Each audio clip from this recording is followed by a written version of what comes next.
Hey cats, it's your midsole man Eddbud here. After a bout of illness recently, I'm finally able to get out for some consistent training and use some of my latest foam fun facilitators. So today I'm bringing you my top 5 running shoes in my current rotation. One that I've been reaching out for and using consistently over the last few weeks is the Metaspeed Sky Tokyo from Asics. It's a great fast-paced running shoe, really enjoying this one. Ideal for sessions where I'm mixing things up a little bit actually, where there's some need for recovery in between some faster, shorter, sharper bursts. Really like doing some like 200 or 400 meter repeats in these. Really shines over distance as well. I found that the two foams that we've got here, the combination of them really works, creates a nice stable base with lots of compression in the areas where you need it. And I really like the fact that the new Flight Foam Leap stuff really returns to form very quickly. Just feels like a nice propulsive shoe, and despite the really bad conditions outside in terms of surface, that outsole really seems to work in the wet weather. I'm not quite sure why, but it does. There's leaves everywhere and some hidden muddy patches, and I've had no issues with this quite thin yet very sticky rubber. Looking at it, you really wouldn't think that it would work in that type of terrain, but somehow it does. I think many super shoes get unfairly judged in terms of their durability, but so far the Metaspeed Sky Tokyo has stood up to the test, and it's been more than challenging in terms of the conditions and terrain. I do at this further point in testing find that the Metaspeed Edge Tokyo works better for me over shorter distances, where I'm perhaps running at full tilt and keeping up that sort of higher cadence and tempo. The Sky is just a little bit more forgiving for me when I extend that stride out somewhat. Really love the weight on this one as well. It is feather light. Next shoe up is the Hoka Rocket X3. I picked this one up because the viewers asked me to. Do go and check out my review on these that I released very recently. Now, I love the set and forget nature of the upper here. It's not one of those shoes where you have to mess around with the lacing to get a good sort of tension across the top of the foot. That's how it should be. Set it and forget it. Just run a pure sort of experience here, and it hasn't always been that way in Hoka uppers for me at least. Sometimes they're just too generous on the sort of sides of the shoe. I have to pull them in, cinch the laces, but that's not the case here in the Rocket X3. The laces are those serrated type, though they're a little bit softer than the ones you might see on perhaps the Asics Metaspeed models or even the Alphafly 3. The midsole here has softened up a little bit. I think it is a dual density midsole. The front section certainly feels a little bit softer, a little bit more compressive, and that adds to that sort of sharp, snappy nature in the turnover of the shoe. I love doing faster reps in this one, like 200 or 400 meters, and I have to say that the outsole has been great in that very wet weather as well that we've had. It never feels like a anxiety-inducing experience. I've noted a few reviewers saying that this shoe's a bit heavy, and it doesn't really feel like that at all to me. Sometimes in the larger size shoes, for example, somebody like Tim Gross, if they pick up a shoe that is a little bit on the heavier side for a smaller size, they can be like bricks, you know. So this one doesn't feel at all like that to me. It's a nice nimble shoe on foot. You can get a bit nitpicky really. It's only like 10 grams heavier than the Adios Pro 4, which is a very light shoe. It's a nice fun ride at a variety of paces. That's why I love it. It might be a super shoe to some people, but for the price I bought it for, I'm getting loads of fun out of it. So glad that they've switched the rubber up. It's this nice sort of sticky variant. Loads of ridges here as well, and the traction's great. So really glad I picked these up. A nice reliable option across a variety of paces. In terms of recovery between those faster sessions, this one has really stood out for me, the Vomero Plus from Nike. Just seems to be a better option for my thinner and lighter frame than the Vomero Premium. I've tried both out for recovery sessions, and this one really does stand out between the two. The Premium's just so heavy for me. It's just shy of 400 grams, which is, you know, really hefty. You can feel it on foot, and when you're doing a recovery, you don't really want that sort of extra heft. It seems to tire my legs out much quicker, whereas this one's just got a nice bit of bounce to it.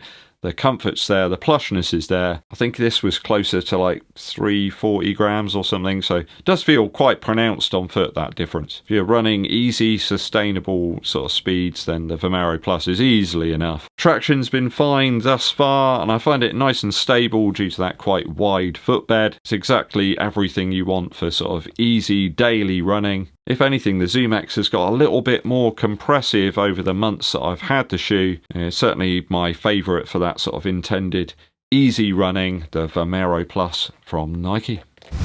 Another very addictive shoe to use now, the Asics Mega Blast. This is a shoe that the brand sent me for review, but I have to say I'm really loving it. I've been trying to find a chink in its armour, just something that is a bit of a negative and a drawback, but I'm struggling to do so. Just ticks every box really for pretty much any session you could think of. You know, perhaps like 200 or 400 meter reps or something. There's perhaps a little bit too much shoe for that, but it's great for marathon or half marathon intervals. Equally good on tired legs if you want something for a recovery that's nice and light but has lots of softness. Just one of those beautiful models here that's got a really lovely balance between functionality, and I love the looks too. Just remains stable despite the fact that it's very soft. I think that's due to the wider nature in the forefoot and also in the heel. I've mentioned before on the channel that this is the type of shoe that eliminates lots of other shoes within a rotation. It just does lots of things and it does them very well. Yes, it might be costly, but at 70 miles, you know, the shoe's showing incredible durability, and I think you'll get hundreds of miles out of this. The foam shows no signs of deterioration. In fact, it's feeling better and better the more I use it. The lacing is spot on. We have those serrated ones here. Just seems to lock in the tension just right. Really like the upper materials. They're very comfortable and very breathable. And when they get wet, they dry out very quickly as well. It's just a shoe you can throw on regardless of the session type. Perhaps you don't even know what you're going to do when you go out there. The Mega Blast will probably cater for it. A real banger. This one will no doubt appear in the best shoes of 2025, but I'm going to leave that one until December. Last shoe up, I just can't pull myself away from this model. I've got 3 pairs of the Alphafly 3 from Nike, and I just keep coming back to it. Yes, it is an expensive one, but when I want to remind myself of how fun running can be, because it's quite fun, right? I just grab the wrinkled elephant's foot, tie them up, get out there, and I'm surprised just how decent the grip's been actually in the soggy conditions. Way better than it has any right to be. None of my pairs have featured any significant defects that I've found anyway. The air units haven't burst. The upper is one of the best Nike have come up with. Very configurable across the top of the foot here, and there's good cushion and padding around the ankle. The upper just latches you down onto that midsole and helps you get the best out of it. Just something about that ZoomX and air unit combination that just keeps pulling me back in. Marathon, half marathon pace, it just feels wonderfully sustainable over longer distances, but the sheer cushion that's available here in the heel and the forefoot, if you're a midfoot striker, if you're on the leaner side, are just hard to beat really. I am sad to see that Nike is slowly raising the price on these. I think there are external reasons why they're having to do that, and I can also see why some people have got an issue with how expensive this shoe is,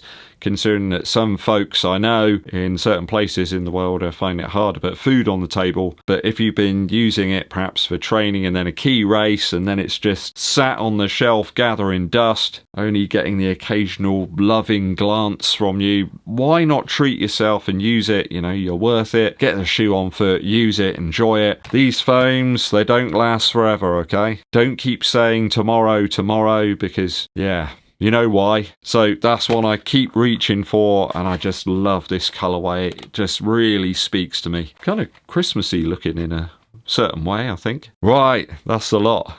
That's all the current go-to options right now for me. Let me know your favoured footwear, or perhaps your old reliables, down in the comments.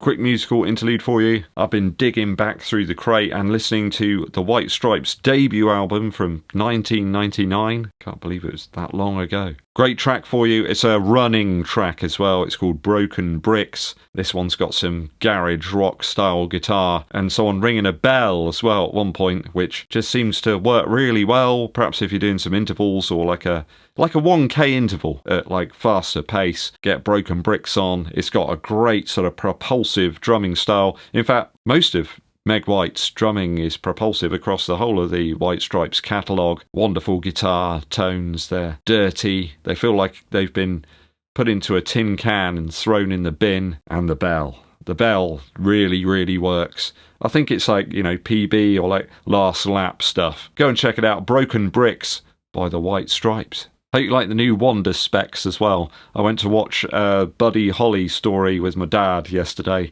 night, and it was fantastic. It inspired me to get the Buddy Holly specs back out. Oh boy. Hit that subscribe button and give this video a thumbs up like. Drop us a comment as well for the algorithm. My name's Ed Buddy Holly, and I'll be seeing you.